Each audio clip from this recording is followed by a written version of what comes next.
In a tower bathed in golden light, a voice echoes, "Luck is determined from birth."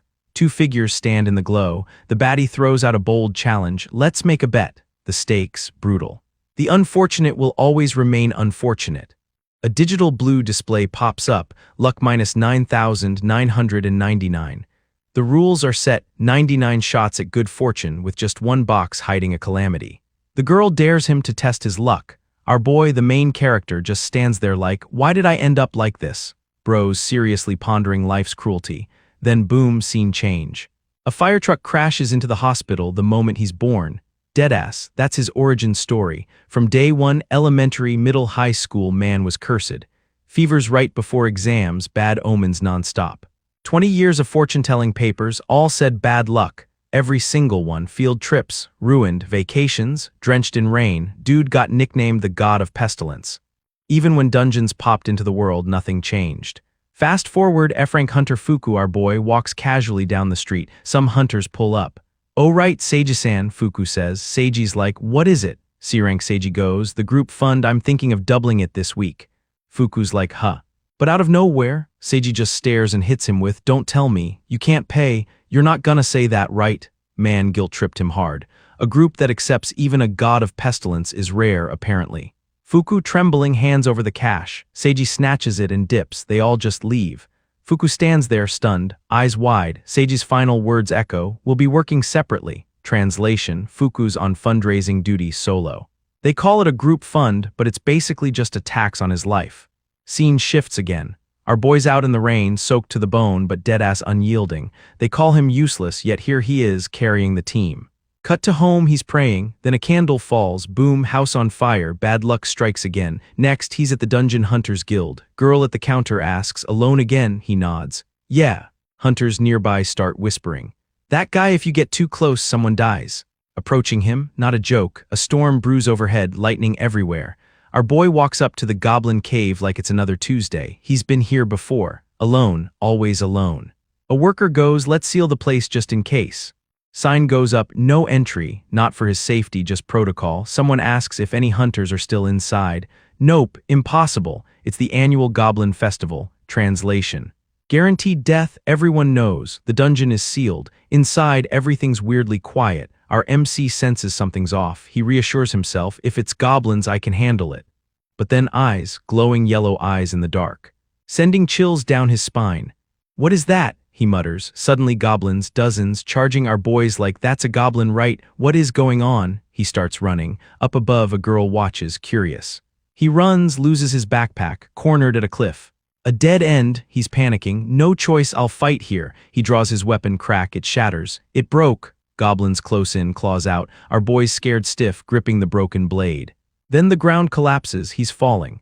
Our boy hits the ground, literally and mentally, then scene shift, silence, he blinks. "Am I alive?" Sitting across from him is a baddie, straight up radiating menace and intrigue. She smiles. "You are interesting." And with that one line, our boy realizes he either hit the jackpot or got cursed twice. She wonders aloud, is it immense luck that brought you here or just absolute unparalleled misfortune? Our boy's like, "What do you mean?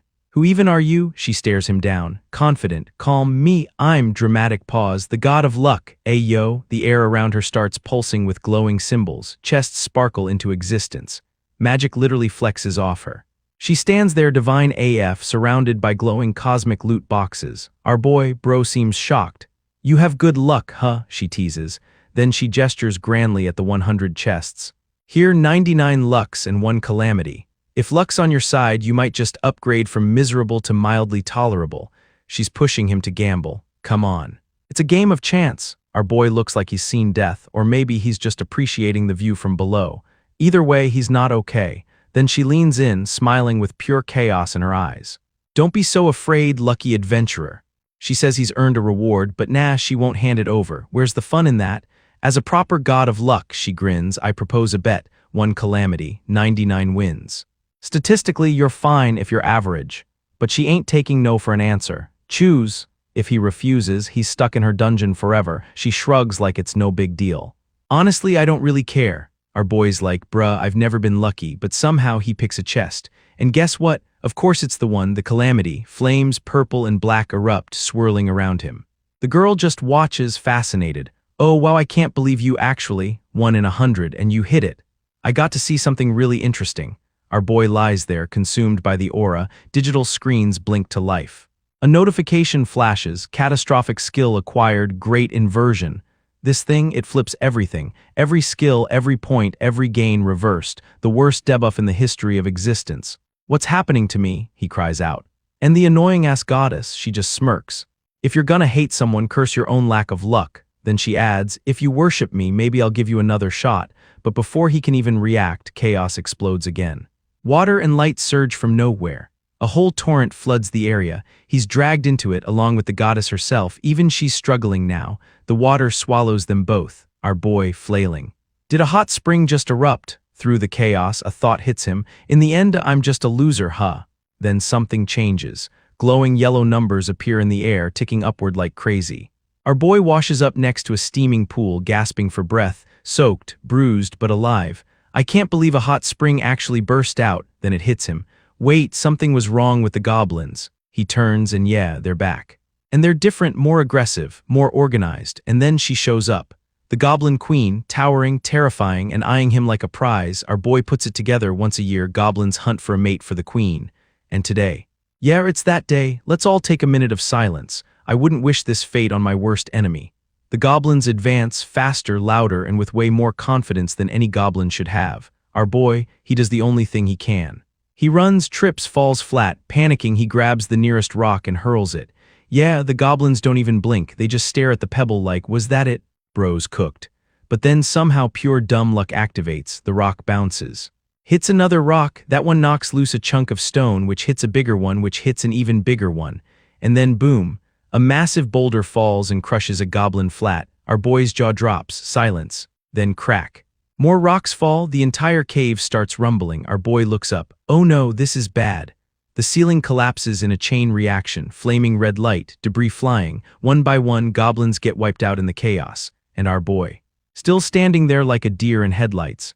Can this guy do anything other than be scared or shocked? Dust settles. The whole army is done for. Rocks everywhere. Silence. Except for one, the queen, she's still standing. He looks her dead in the eye and mutters, this is bad. And it gets worse. Her gaze, not furious, not vengeful. She's in love, not the good kind. Our boy just freezes. Nope. Nope, nope, nope, he bolts. Sprinting with every ounce of fear in his soul. I'm definitely cursed, he screams, booking it out of there. Then randomly he finds a weird golden object, swirling patterns, magical as hell. What did I just pick up? He doesn't know. We don't know, but it looks hella cursed. Then he hears Seiji's voice in his head. The items you find should benefit the whole group. Our boy just squints at it and goes, yeah, no, this screams cursed. Scene shifts. He's walking through the city, lost in thought. That day he came to a realization. Maybe luck really is something you're just born with, etched into your soul, unchangeable. But we get a flash of the future, the queen of luck crying. Our boy glowing with pure electric energy, standing against a beast the size of a house. A red, muscle-bound, overgrown cow. And our boy, he doesn't flinch. One day he'll learn luck isn't just fate, it's power. And power changes everything. Our boy's holding the item, about to hand it over to the group. He's thinking, I hope they don't get mad. Then again, no matter how I look at it, this thing's cursed. Just then, a woman notices him. Scene shift, indoors. A heated convo's already going down. A girl with, let's just say, 2 massive assets storms up and demands answers. She wants to know where the money's at. But our boy. All he got from the Goblin Queen was a so-called worthless trinket. The group's not happy. Stop messing around, they bark. Seiji's fiddling with the item, trying to play peacemaker. Now, don't get mad, guys. He tries to downplay it. Says it's worthless, yeah, but like maybe still useful. Let's not waste it. Fukutaro looks worried. Are you sure about this? Everyone sighs. Fine, whatever. They'll let it slide. Seiji, with that smug energy, stretches his hand out. All right, hand it over. But then she interrupts, the same woman from earlier. Hold up, she says. You just said analyze, didn't you? And that it has no value, she steps forward. Sorry I didn't introduce myself earlier. I'm Ice AI. The energy shifts. She's got that certified Betty vibe and authority to match, turns out. She's a legit A-class analyst, state certified and everything. Seiji freezes. No, don't say it like that. It sounds bad, he tries to cover. This is a legitimate transfer. This kind of stuff happens between teammates all the time. Yeah, sure, buddy, but Ice is not buying it. She calls it out for what it is. That's not just any item, that's a legendary class artifact. You could buy a freaking mansion with it. Now the bystanders are whispering, were they really trying to scam that guy? This group's trash. Ice doesn't let up, trying to trick someone who doesn't even know the value of what he has. That's straight up fraud. You should be ashamed, the group freezes. Seiji's face twists in rage, his thoughts, you'll regret this, damn bitch. Now our boy and Ice are standing awkwardly close. She goes, sorry, I couldn't stay quiet. Just had to jump in. He's like, yeah, that's cool and all, but could you let go of me now? Girl freezes, looks down, realizes she's been holding his hand the entire time. Instant blush. Sorry, trying to process everything, our boy looks at the item again. Could this really be legendary? I mean, it looks cool, but it gives off major cursed vibes. He deadass thinks, someone like me getting a rare item. Yeah, right, but Ice cuts him off. That's not true, she says. You totally earned this. She even pulls out her license. I'm not one of those fake appraisers. I'm the real deal. She identifies the item. Tribe Chief's proof, an S-class treasure. Hard to get, like crazy hard. Everyone around them is freaking out, crowds buzzing. How the hell did he get that? What's his secret? Is this guy secretly a chosen one? And then the item starts glowing. Golden light floating midair, radiating power. Bro, this thing's straight up whispering ancient lore. Scene shift, playground. Seiji, our favorite rage gremlin, is losing his damn mind. That woman pisses me off, he screams. She embarrassed me in front of everyone. He's stomping around like a toddler. Even his two teammates are looking at him like he belongs in an asylum. Then he says it. He actually suggests assaulting Ice. She's not even bad looking, he mumbles. Everyone freezes. Even his teammate looks at him with pure disgust. If I were a woman, I'd teleport out of his vicinity immediately. And then it gets worse. He says they should make our boy do it, record it, sell it, make money, like, bro, straight up demonic behavior. And before this nasty fantasy goes further, something stirs. Grotesque goblins burst into the scene. What the hell is this? They shout. One after another, the goblins start snatching people up. How are these things outside the dungeon? Then, a citywide emergency broadcast. Numerous monsters have been spotted. Evacuate immediately. Panic spreads like wildfire. Everyone's caught off guard. Even worse, some adventurers have already been abducted. Seiji, now being dragged off, is panicking. Where are you taking us? The goblins just mumble something creepy. Nobody understands. Doesn't matter. It's bad. They look down. See, they caught a male. And suddenly they start grinning. That twisted, goblin-style grin. You know it's about to get real dark. Meanwhile, our boy is in a completely different setting. A luxurious hall, marble floors, gold trim, fancy robes. He's among a group of elites exchanging worried glances. Everyone's watching the disaster unfold outside. Tension's high. Eyes are on him. Then the doors burst open. Light floods the room. She walks in. The god of luck, our boy squints. If I remember correctly, his brain's still lagging behind. But she's already yelling, give me my skill back. Yeah, she's dead serious. Apparently when he opened that calamity chest, he yoinked her power, and now she wants it back. Suddenly digital screens pop up midair, stats everywhere. And one in particular, grand reversal, but then his eyes drift higher and there it is, his luck stat. Bro, it's not even a number, it's just endless, off the charts. Overflow error vibes, our boy just stands there, eyes wide. Even he doesn't know what the hell is happening anymore. 30 years ago, a dungeon just popped into existence. No explanation, no warning, just straight up spawned like it was patch notes day. It brought chaos, monsters, and a ton of mysterious stuff people started calling blessings from the gods. Each dungeon, apparently ruled by a supernatural being, a so-called god. Now, one of those gods is straight up begging our boy to give her skill back. Wild. Meanwhile, some random bystanders whisper. Doesn't she have like horns? Is she cosplaying or what? While everyone's still trying to process, Ice steps in. She looks the so-called goddess dead in the eye and goes, this isn't a place for a child to be alone. Oof. The goddess flinches. Who are you calling a child? I'm a god. Cut to the crowd, dozens of shocked NPCs. A god. Gods don't just leave the dungeons, but Alir's not here for logic. She strikes a pose and declares, I am Alir, the god of luck. Bow your heads, someone in the back, and what does the god want exactly? Alir takes a dramatic breath and says, with all the emotional acting of a high school drama club, this man took something very precious from me. Yeah, everyone immediately thinks she means that. You know what I mean. Poor Fukutaro, our boy, starts panicking. Face twisted in denial, he's like, what? I didn't take anything. If anything, y'all forced it on me. Internally, he starts sweating bullets.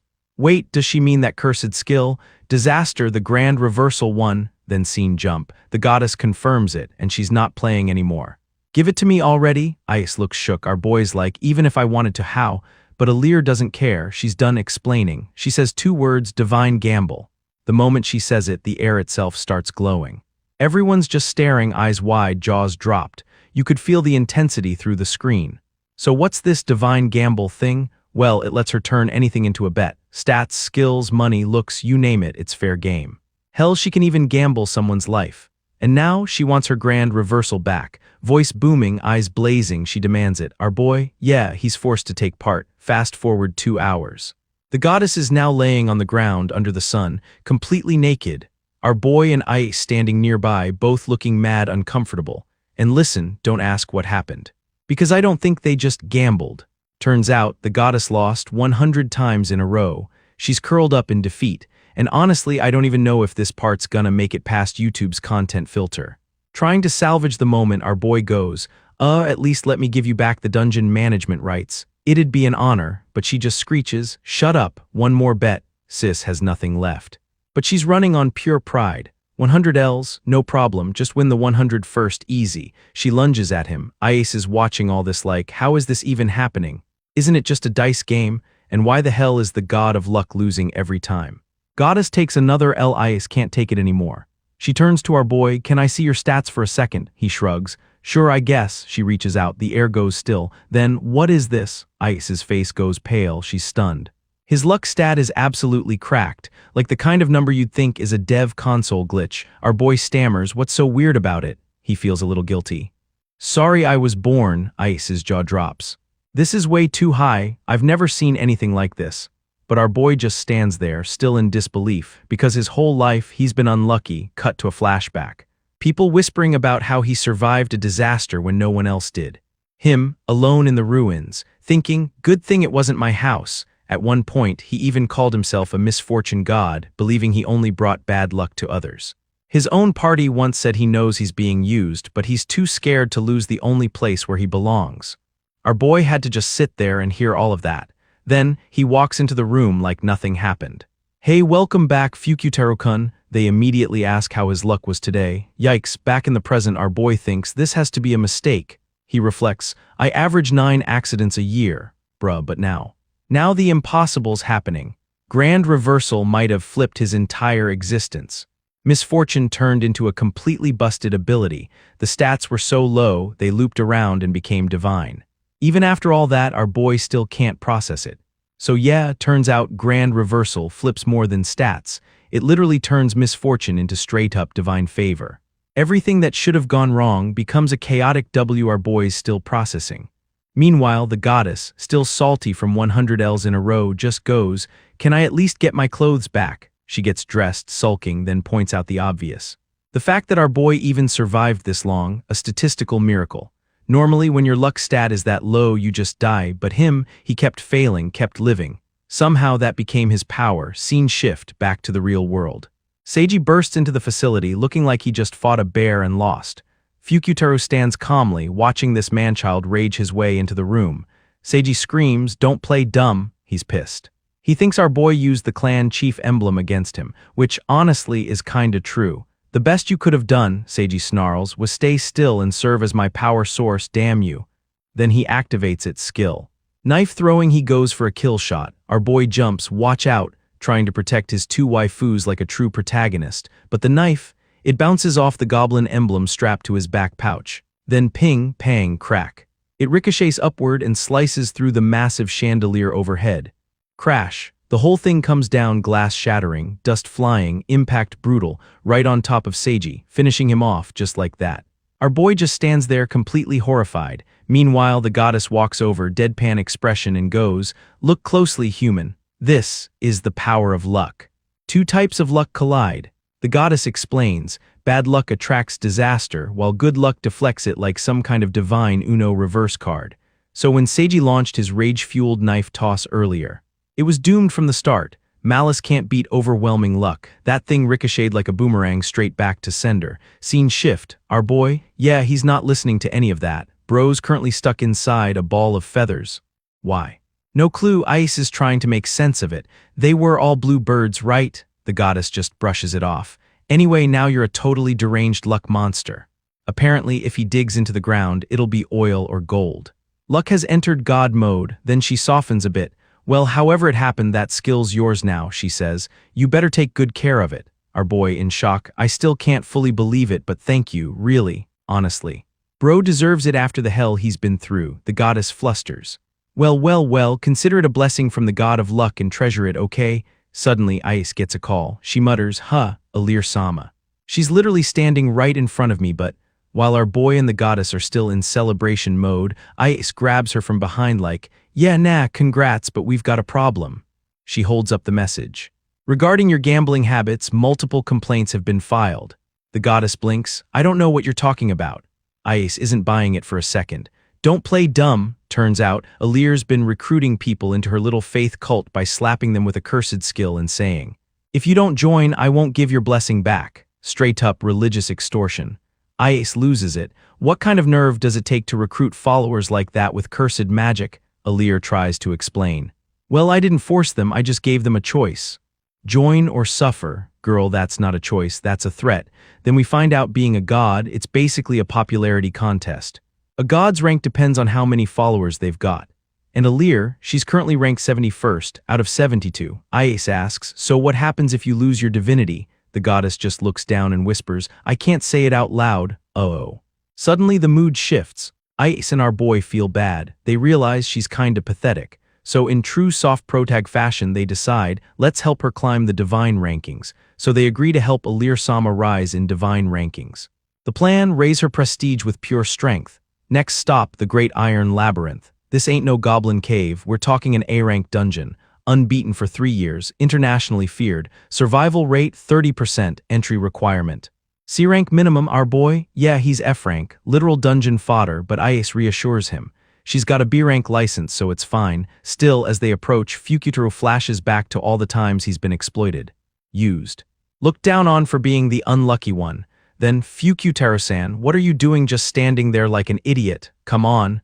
Voices from the girls cut through his emo moment. He snaps out of it. Yes, ma'am, obedient boy mode activated. Meanwhile, suspicious people are watching from the shadows. Plots brewing, they step into the labyrinth. Ice comments there are all kinds of dungeons. But the fact no one's cleared this one. Yeah, she's not feeling good about that. Then Alir speaks up. What do you think a dungeon is anyway? She explains. Dungeons are trials from the gods, tests of faith. Blessings wrapped in death traps for the faithless heretics. Casual. Ice, serious now, warns them, we're in uncharted territory, traps are guaranteed. Then she points at Fukutaro. Your luck might literally be our only hope. And immediately Alir-sama, the god of dumbasses, opens a treasure chest. It's a mimic, of course. Ice yells, if a mimic eats you, it digests you to the bone. Then she gets caught too. Bro, these panels are wild. Let's just say the mimic's got hands, and it does not respect personal space. Both of them are screaming, save us, Fukutaro. Cue our boy, heroic, determined, pulls out his massive sword, relax. He charges in like a knight trips flails and somehow still manages to save the day. Absolute Chad behavior. After the chaos settles, he kneels beside them, voice gentle. Are you both okay? They're lying there exhausted. The author definitely got carried away with that scene. They're all lying there, barely recovered from the hentai mimic situation. Then our boy notices something sticking out of its creepy mimic mouth, a key. Before they can even react, boom. The stalkers from earlier pop out. Creeps be like, in the end it was worth following them. They grab Ice, hold a blade to her and demand, hand over what you've got. The pressure hits. Fukutaro clenches his fists and suddenly crackling electric blue energy erupts from his hand. His eyes widen. Could this be the power of luck? The glow reflects off his irises. It's cinematic. He thinks of using it to rescue Ice, but then freezes. Because what if he misfires? What if she gets caught in it? He hesitates, just for a second, and that's when the floor gives out. The ground splits, the entire area crumbles, they all start falling. Fukutaro grabs Ice midair, holding her tightly, while the demon goddess clings to his legs. Gravity is unforgiving. Fukutaro, you're falling. You're falling, the goddess screams, then slips. And together, they all plummet into the abyss, a pit of darkness, no light, no end in sight. Next thing we know, the gang wakes up from the fall. Couple of scratches here and there, but somehow they all survived. Well, except for our boy, who's knocked out cold between thunder thighs, his luck really kicking in. Or maybe not, considering he's also got a big fat fist imprint across his face. The goddess, completely unfazed, All right, let's assess the situation. Anyone need medical attention? They look around. They're deep in the dungeon. Walls all ancient and cursed looking, and just to make things worse, there's no way we can climb back up. The other people who fell with them, still unconscious. Our boy looks at the strange key in his hand. He's thinking, was this really worth risking our lives for? Ai seems to echo the thought. Like this better not be a rusty bottle opener, but hey, no time to doubt. The goddess yells. Let's head straight for the treasure, let's go. She immediately steps on a trap, of course our boy sighs. I have a really bad feeling, cue ominous buzzing. Thousands of bloodthirsty bugs start pouring out from the shadows. The goddess panics and leaps straight into their arms. And the whole squad, they dip. Now they're crawling through a flickering corridor, torches barely holding the darkness back. Last time they barely made it. Now they're relying entirely on one thing, Fukuteru's luck. And then he asks her. A rare chance to ask a literal god, why are dungeons even this dangerous? Alir freezes for a second, caught off guard. She actually looks touched. Then gives him the lore drop. It's all about trials and blessings, she explains. Flashes of the ancient world flicker in, gods challenging humans, trials that, if conquered, earn divine rewards. Back then, humans and gods lived in sync, bound by fear, respect, and a little mutual trauma. It was a sacred balance, but that connection, lost. So dungeons were born to make humanity remember what it forgot, faith. Alir isn't crying about it or anything, she just didn't want to be forgotten. So they push on, still set on finding treasure. But the deeper they go, the weirder it gets. A single rock falls from above, Ice jumps behind our boy like nope, then tries to play it off like it's just rubble, there can't be ghosts. Alir-sama, trying to stay composed, yeah, this is a sacred dungeon. There can't be ghosts. A second later, hey, save me. The voice echoes from deep within the corridor. Alir instantly grabs Fukuteru and nearly chokes him out. Ice is the only one holding it together. Wait, you too. That's a human voice. They follow it and find a massive cell suspended from the ceiling. Inside, people, actual adventurers, locked up. Our group is like, why is there even a jail cell in a dungeon? From inside the cell, a ragged dude explains, the god of this dungeon locked us up. Apparently one of their comrades escaped to search for a key. Then our boy connects the dots. The stalkers from earlier weren't bad guys. They were trying to rescue their team. Just as they're about to unlock the cell, a new voice cuts in. That would be a problem. A figure steps out, regal, sinister.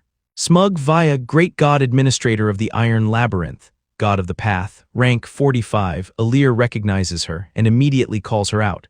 Why are you imprisoning humans? This isn't a trial, it's just wrong. Vaya just scoffs. Trials are a joke, a hassle. We don't need trials, just faith. She raises her hand, chains shoot out, revealing dozens more prisoners she's collected. Vaya explains her brilliant little scheme. I don't catch everyone, I let a few escape. They go back and spread rumors, lure in more prey. Cold, efficient, cruel. Then she smirks. You can copy me if you want. Alir snaps back. This is supposed to be a dungeon. Faith should be nurtured, not exploited. Okay, maybe she's not just the annoying-ass goddess anymore, but Vaya doesn't flinch. You're naive, Alir. I use them. I use those humans, and they should be grateful. She even name-drops the god of probability, saying they dropped in rank from being too soft. Then she turns to Alir. You can't even generate proper faith with your outdated ideals. Our boy hears all this, and it hits a nerve. He remembers how he was used, how his old group treated him like a tool, not a teammate. He steps forward. I don't know much about faith, and maybe Alir-sama isn't perfect, but don't you dare mess with my goddess. Bro stood up. Our boy stands tall, fire in his eyes. Everything Vaya said about using people, it hit home. He remembers the pain, the betrayal, the way he was just a tool to his old party, and now he's not letting that happen to Alir-sama. He steps forward and says, I don't know much about faith, and maybe Alir-sama isn't exactly the most capable, but don't you dare mess with my goddess. Vaya smirks. You think you can protect her? Then she raises her hand. The dungeon flickers, the walls shift. Reality distorts like it's being rewritten by a god-tier coder. Digital data streams flash through the air, scanning him, measuring him, calculating everything. Vaya declares, this is my dungeon. You want a trial? I'll give you one. Trial of the god of the path, begin. Boom, the ground splits open, and from the void below rises a gigantic minotaur. Red energy pulses from its body like lava. Its eyes glow with murderous intent. The beast roars. Our boy braces himself. No more running, no more hesitating. This time, he's gonna fight. The Minotaur powers up. Ice is analyzing it like a Pokémon card, S-level danger. The kind of opponent that wipe an A-rank party without breaking a sweat. Even with Fukutaro's cracked luck stat, this is way above his pay grade, but our boy stands firm, eyes locked. There's no other way. The Minotaur lunges and like instinct, Fukutaro dodges right, then left, then again. He suddenly realizes, wait a sec, if it's a 50-50 I can just bet it all on luck. Bro's literally gambling with his life and winning. This catches Vaya's attention. You're interesting kid, no experience, no gear, no guts. Yet he's dancing around death like he's Neo with a rabbit's foot. She clocks it. His instincts aren't instincts, it's raw luck guiding his every move. So she ramps it up. The Minotaur goes feral, faster, meaner, unrelenting. And just as the axe is about to split him, Ace leaps in, throwing up a defensive shield. It blocks the blow, but not enough. Her arm gets slashed. Fukutaru, panicked, apologizes. I'm not strong enough. Then Alir-sama drops the divine lore. Vaya's powers are cheat-coded. As the god of the path, every strike she commands is destined to hit. No dodging, no miracles, it will land, Ace tells our boy. You need to retreat, we can't win this. But our boy, he's done running, face firm, voice calm, it's okay, I already called reinforcements.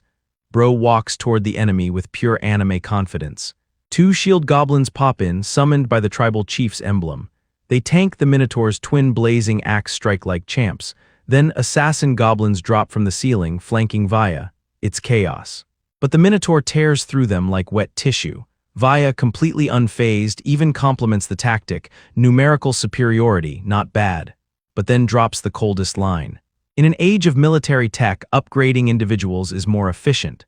The Minotaur glows and transforms into a full-on cybernetic war beast. He wrecks all of Fukutaro's defense units in seconds. Vaya smirks.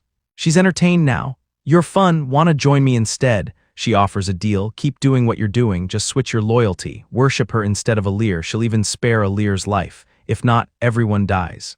Fukutaru looks at Alir-sama, the annoying ass goddess that dragged him into this. He smiles. You showed me the light. Can luck really beat that? Alir answers without hesitation. Of course it can. Bro's eyes light up. He dashes forward, no hesitation, no fear. Vaya sighs. Fine, negotiations over. She commands the Minotaur a full-speed death charge, bullets blazing, but the gun jams, luck's working overtime. Vaya doesn't flinch, no matter. I've got more, missiles homing in on Fukutaru. He jumps, uses the goblin's shield as a launch pad, straight at Vaya. The missiles follow him like heat-seeking karma. Vaya screams, are you insane? Are you trying to self-destruct? He smiles. Well, I guess that's what it means to bet it all on luck. Then a massive explosion engulfs the entire room. The explosion lights up the dungeon like New Year's fireworks, but we cut flashback time. Vaya in her prime, a god who watches over journeys and guides the lost. Sounds noble, right? But to her, just a glorified GPS girl. Once her role actually mattered, helping people find their way literally, but now technology replaced her. Nobody asks gods for directions anymore, they ask Google Maps. That fear of being forgotten, it broke her. Back to the present, Vaya lies on the floor, defeated, her monsters toast. And our boy, he actually did it. Fukutaru walks up, barely standing, and Alir just grabs him in a worried hug. You did something crazy, she says. Bro, sorry, I couldn't think of anything else. Then the adventurers that were trapped this whole time, they rush in, and they're not here to thank anyone, they're here for revenge. Vaya's down, powerless. And they're ready to end her. One guy screams, we were locked up for 3 weeks, if I don't kill her I'll never have peace. But our boy stops him, grabs his arm mid-swing. Dude's confused, furious. Why won't you let me go, Fukutaru? Everyone's safe now, right? The rage starts to cool. The guy drops his blade, shaking. Meanwhile, Vaya starts crying. Tears hit the floor, nobody knows what to say. Even Alir and Ace just watch in stunned silence. We cut to another flashback, Vaya again, this time in a sunlit forest. She's with a child. You mustn't go into the forest alone, she says softly. The kid nods. Thank you for the guidance. And for a moment, she was seen. Now we're back. A grand hall bursts into life, decorations, sunshine, music, celebration time. Congrats on conquering the great iron labyrinth. And ranking up, Fukutaru overwhelmed. Ah, thank you very much. Alir's hyped. Why are you so distracted, huh? You're the star today, get happy. He smiles softly. Sorry. It's just this is the first time someone outside my family congratulated me. Ace walks in with a massive cake, but she's still bandaged from the fight. Trips. The cake flies. Bro catches her and the cake in one smooth motion. Tremendous riz. Except the cake ends up in Alir's arms anyway. She just stands there hugging dessert all alone. Then it's time for loot. Fukutaro looks at his reward, the guiding sword Ariadne, literal legendary blade. Alir says, nice reward, sure, but I'm just glad we didn't end up as Vaya's disciples. Fair. Suddenly, an old dude appears, energetic AF. I'm Director Tamanaga, head of the guild. Everyone immediately bows. Good job, Director Tamanaga, he's vibing. Energy is everything in adventure. You're amazing, Fukutaro-kun. Fukutaro's stunned. Wait, why are you even here? Old man laughs. To give you this, he hands Fukutaro a glowing new guild card. For a second, our boy's in awe. Then the word Kamisaki flashes across the old man's glasses. Bro asks, wait, what was that? Tamanaga plays it off. Ah, nothing. Anyway, it's still a rank E card. Then adds, you really deserve at least a C, though. Keep it up. Fukutaro nods. Cue praise from the other adventurers. Unbelievable luck. Is this the work of the god of luck? Ice is like, Alir-sama, this is your moment. Go get those new followers. And the crowd starts chanting, long live the goddess of luck, long live Fukutaro, hope in the air. Vibes immaculate. Then a random armored dude walks up. Hey, Mr. Fukutaro, with luck like yours, I want to ask a favor. Our boy's like, help someone. The guy, don't worry, there's a reward. And if your name spreads, your goddess gets more clout too. Our boy shrugs. All right, let's go. They walk off. Ice watches from a distance, confused. Then we cut again, some kind of beast lurking in the shadows. It sees everything. Knows Fukutaro's group. One of ours already went to stir things up, it says, then pauses. Maybe I'll have to step in myself. Back at the party, Alir's getting praised like crazy. She's basking in it. Everyone appreciates me so much, she thinks, equal parts grateful and confused. Then her mind drifts to him. All of this, it's thanks to Fukutaro, thanks to you. And then she goes, it's not much, but if it's you, I could totally make you my servant, you know. Too bad the man in question already dipped. Outside, Fukutaro's off doing side quests. He just helped some old lady find something her family's been searching for 200 years in 5 minutes. The armored dude he's with. Accepting a reward like it's standard protocol. Accepting things like this is just good manners, he says, deadass. Meanwhile, our boy's being exploited again, too nice to even realize it. They hand him a reward slice, but he tries to reject it. I can't accept this much, big guy laughs it off. Sir, didn't I tell you we'd give you a reward? Then hits him with, when you do good and get thanked, that's just how it goes. Their guild name, Believers of Mercator, the god of money. Yup, checks out. Fukutaro still hesitates, but they tell him they're looking forward to working again tomorrow. Meanwhile, Ae-san and Alir-sama are hiding in the bushes like jealous exes. Alir's salty, like I care about that guy, but yeah, they care. Everywhere our boy goes, he's leaving behind miracles.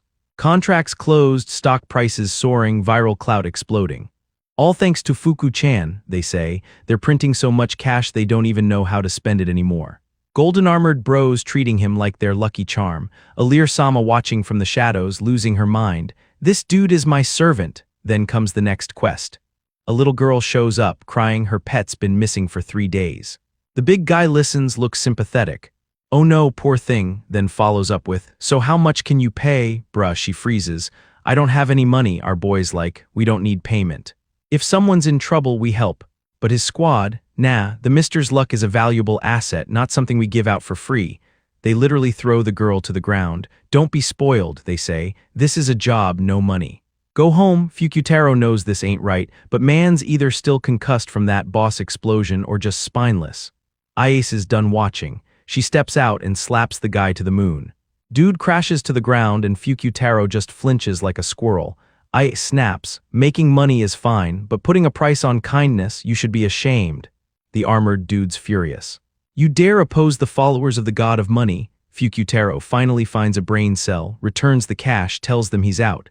I don't want to sell even my heart, bars, then turns to Ice. Sorry for worrying you. Ice blushing but soon to Ray as always. I wasn't worried, it's just even if you get lucky, you don't change. Bro is flustered. Man's running on compliments and prayer right now. The gold goons. They're pissed, you embarrassed us. And then Mercator-sama appears, the god of money himself. He's a giant cat dripped out in gold, radiant as hell. The goons cry out, Mercator-sama. Teach them a lesson, but plot twist, Mercator teaches his own men a lesson instead. They run away, screaming apologies. Meanwhile, the little girl rushes into the cat's arms, turns out that was her pet. Bruh, nobody saw that coming. Our group is as shook as we are. Mercator notices Alir's horns sticking out of the bushes, says, I could make you two real men my servants, but I'll pass, jealous women are terrifying. He tells them they'll meet again soon. Our boy and Ice just look confused. Then Mercator drops the final bomb. What, you didn't know? There is an emergency summon directly from Tamanaga. We open in a dimly lit chamber. Old man Tamanaga stands before a mixed squad of adventurers, including our boy's team and the god of money cult. He claps his hands. Good job, everyone. Then, I didn't gather you for nothing. He taps a screen, a hologram of the concrete jungle dungeon appears. 34 square kilometers, growing non-stop. If we don't stop it, it'll swallow Japan in 3 months. Everyone's like, bro, what? Then two massive assets enter the chat. Literally, the goddess of fertility pulls up, ranked number 12 among gods. Turns out, she's the reason this whole dungeon exists. She watered a tree every day, hoping to grow a cozy little beginner dungeon, but it kinda went Minecraft creative mode and exploded out of control. Alir flips out. This is your fault, Mercator the cat god just goes. LMAO, no point blaming people, what's done is done. Fair. Ice takes the lead. The plan is to hit the dungeon from 10 angles at once to split the threat. Alir-sama ain't feelin' it though, but thanks to that bet she lost to Fukutaro, she's contractually obligated to stay by his side. She grumbles but sticks with him. Mercator wishes them luck. Also, Loki wonders why gods are always the ones causing all the damn problems. Scene shift inside the jungle dungeon. Fukutaro's using his new blade, the guiding sword, to find the path. So far, no enemies, nada. And then bam, tree spirit jump scare. First Alir gets grabbed, then Ice. Our boy's like, nah, must be imagination. Proceeds to get grabbed too. Ice tries to help Alir but shocks the hell out of her instead. Literally fries her like a toaster waffle, but that stuns the tree, so good job, they escape. Our boy steps up. Leave it to me. Yeets his sword straight into the tree's weak point, dead center. Critical hit. Tree deleted. Everyone's shook. Alir's salty that he used Vaya's sword on a literal shrub. Ice picks up the drop loot, a glowing item called Power Nut, plus 1 strength when eaten. Problem, our boy can't eat it. His grand reversal skill would turn it into a debuff instead, so Ice has gotta eat the nut. Yes, that's how it's worded. She hesitates, but Fukutaro's like, it's fine, you can eat my nut. They both nod solemnly. Emotional nut moment. Cut to another group deeper in the dungeon. One girl tells her squad leader another team is under monster attack. The leader, casually scrolling her phone, says, cool, not our problem. Her logic. If that group dies, they've got less competition for the grand prize. One girl tries to protest. Leader snaps, if you care so much, go save them yourself. Oof, back to Ice. She's eating the nut, thinks about everything up till now. Fukutaro has always helped her. She's done nothing in return, feels useless compared to him.